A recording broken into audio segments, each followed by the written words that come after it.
ಸಮಸ್ತ ವೀಕ್ಷಕರೇ ನಮಸ್ಕಾರ. ದಿನಾಂಕ 22/1/2024 ರಾಜ್ಯದಲ್ಲಿ ಇಂದು ಅಡಿಕೆ ಬೆಲೆ ಏನಾಗಿದೆ ಅಂತೇಳಿ ಈ ಒಂದು ವಿಡಿಯೋದಲ್ಲಿ ನೋಡೋಣ. ಪ್ರತಿದಿನದ ಅಡಿಕೆಯ ಬೆಲೆ ತಿಳಿಯಲು ನಮ್ಮ ಯೂಟ್ಯೂಬ್ ಚಾನಲ್ನ ಈಗಲೇ ಸಬ್ಸ್ಕ್ರೈಬ್ ಮಾಡಿ, ಹಾಗೆ ಫೇಸ್ಬುಕ್ ಚಾನಲ್ನ ಈಗಲೇ ಫಾಲೋ ಮಾಡಿ ಅಂತ ಹೇಳ್ತಾ ನಿಮ್ಮ ಯಾವ ತಾಲೂಕು ಅಂತೇಳಿ ಕಮೆಂಟ್ ಮಾಡಿ, ಹಾಗೆ ಈ ವಿಡಿಯೋಗೆ ಒಂದು ಲೈಕ್ ಮಾಡಿ. ಮೊದಲನೇದಾಗಿ ರಾಶಿಯ ಬೆಲೆ ಏನಾಗಿದೆ ಅಂತೇಳಿ ನೋಡೋಣ.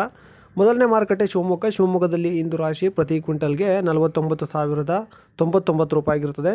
ಇನ್ನು ತುಮಕೂರಿನಲ್ಲಿ ರಾಶಿ ಪ್ರತಿ ಕ್ವಿಂಟಲ್ಗೆ 48,800 ರೂಪಾಯಿ ಆಗಿರುತ್ತದೆ. ಶಿರಸಿಯಲ್ಲಿ ರಾಶಿ ಪ್ರತಿ ಕ್ವಿಂಟಲ್ಗೆ 49,699 ರೂಪಾಯಿ ಆಗಿರುತ್ತದೆ. ದಾವಣಗೆರೆಯಲ್ಲಿ ರಾಶಿ ಪ್ರತಿ ಕ್ವಿಂಟಲ್ಗೆ 49,009 ರೂಪಾಯಿ ಆಗಿರುತ್ತದೆ. ನ್ಯೂ ವೆರೈಟಿ ಪ್ರತಿ ಕ್ವಿಂಟಲ್ಗೆ 36,500 ರೂಪಾಯಿ ಆಗಿರುತ್ತದೆ. ಹಾಗೆ ಓಲ್ಡ್ ವೆರೈಟಿ ಪ್ರತಿ ಕ್ವಿಂಟಲ್ಗೆ 44,500 ರೂಪಾಯಿ ಆಗಿರುತ್ತದೆ. ಇನ್ನು ಪುತ್ತೂರಿನಲ್ಲಿ ನ್ಯೂ ವೆರೈಟಿ ಪ್ರತಿ ಕ್ವಿಂಟಲ್ಗೆ 36,500 ರೂಪಾಯಿ ಆಗಿರುತ್ತದೆ. ಇದು ರಾಶಿಯ ಒಂದು ಬೆಲೆ ಆಗಿರುತ್ತದೆ. ಬೆಟ್ಟೆಯ ಬೆಲೆ ನೋಡೋಣ. ಶಿವಮೊಗ್ಗದಲ್ಲಿ ಇಂದು ಬೆಟ್ಟೆ ಪ್ರತಿ ಕ್ವಿಂಟಲ್ಗೆ 54,699 ರೂಪಾಯಿ ಆಗಿರುತ್ತದೆ. ಶಿರಸಿಯಲ್ಲಿ ಬೆಟ್ಟೆ ಪ್ರತಿ ಕ್ವಿಂಟಲ್ಗೆ 45,691 ರೂಪಾಯಿ ಆಗಿರುತ್ತದೆ. ಇಷ್ಟು ಬೆಟ್ಟೆಯ ಬೆಲೆ ಆಗಿರುತ್ತದೆ. ಚಾಲಿಯ ಬೆಲೆ ನೋಡೋಣ. ಮೊದಲನೇ ಮಾರುಕಟ್ಟೆ ಶಿರಸಿಯಲ್ಲಿ ಚಾಲಿ ಪ್ರತಿ ಕ್ವಿಂಟಲ್ಗೆ 40,188 ರೂಪಾಯಿ ಆಗಿರುತ್ತದೆ. ಇದು ಚಾಲಿಯ ಒಂದು ಬೆಲೆ ಆಗಿರುತ್ತದೆ.